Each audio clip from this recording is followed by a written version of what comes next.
آج میں آپ کو نازنین شاہ شمس تبریز رحمتہ علیہ کی کہانی سنانے جا رہی ہوں۔ سب سے پہلے میرے یوٹیوب چینل کو سبسکرائب اور فیس بک پیج کو فالو، لائک اور شیئر کریں۔ نازنین شاہ شمس تبریز رحمتہ علیہ کی بغداد سے ملتان ہجرت کرنے کے پیچھے بہت ہی درد بھرا ہوا واقعہ ہے۔ ایک بار کی بات ہے کہ بغداد کے علماء شاشن تبریز رحمت والے کے بہت خلاف تھے اور تمام سلطنتی علماء کے ہملوا تھے۔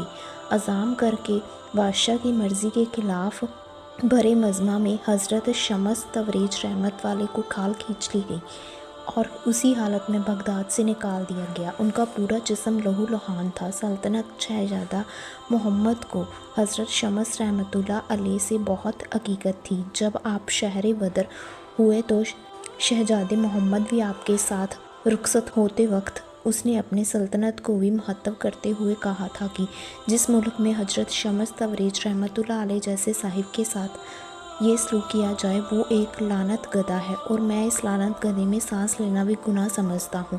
یہ کہہ کر شہزادہ محمد حضرت شمس تبریز رحمتہ اللہ کے ساتھ بغداد کی حد سے نکل گیا۔ بغداد سے نکل کر حضرت شمس تبریز رحمت والے نے ہندوستان کا رخ طے کر کے ملتان پہنچے اور پھر اسی طرح سے شہر میں سکو وزیر ہو گئے۔ حضرت شمس تبریز رحمتہ علیہ سے بغداد کی طرح ہی لوگوں نے سلوک کیا۔ ایک بار یوں ہوا کہ حضرت شمس تبریز رحمت والے کو گوشت بھوننے کے لیے آگ کی ضرورت تھی تو آپ نے شہزادہ محمد کو آگ لانے کے لیے بھیجا، مگر پورے شہر میں کسی نے آپ کو آگ نہیں دی۔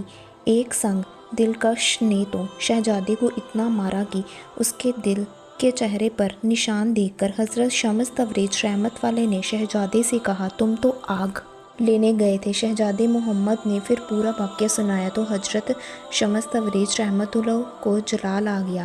آپ اسی حالت میں اپنی خانقاہ سے نکلے، گوشت کا ٹکڑا بھی آپ کے ہاتھ میں تھا۔ پھر حضرت شمس تبریز رحمت والے نے آسمان پر نظر کی اور سورج کو مہتاب کرتے ہوئے فرمایا تو بھی شمس اور میں بھی شمس، میرے اس گوشت کے ٹکڑے کو بھون دے۔ ان کے اتنا کہتے ہی گرمی بہت تیزی سے بڑھ گئی۔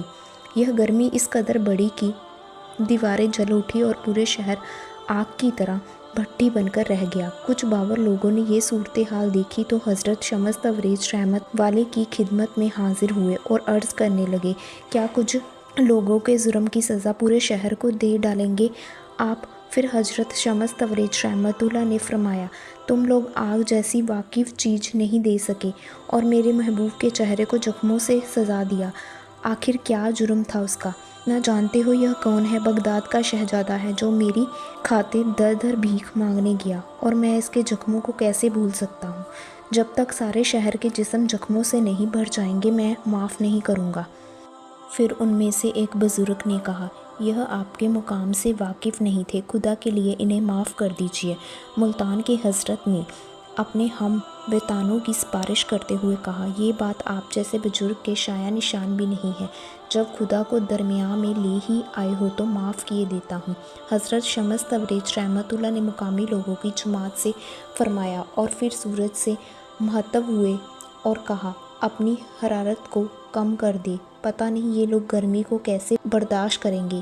اس لیے کچھ لوگوں کا ماننا ہے کہ ملتان کی گرمی اس واقعہ کا ہی نتیجہ ہے۔ آپ کو میری یہ سٹوری کیسی لگی مجھے کمنٹ باکس میں بتائیں۔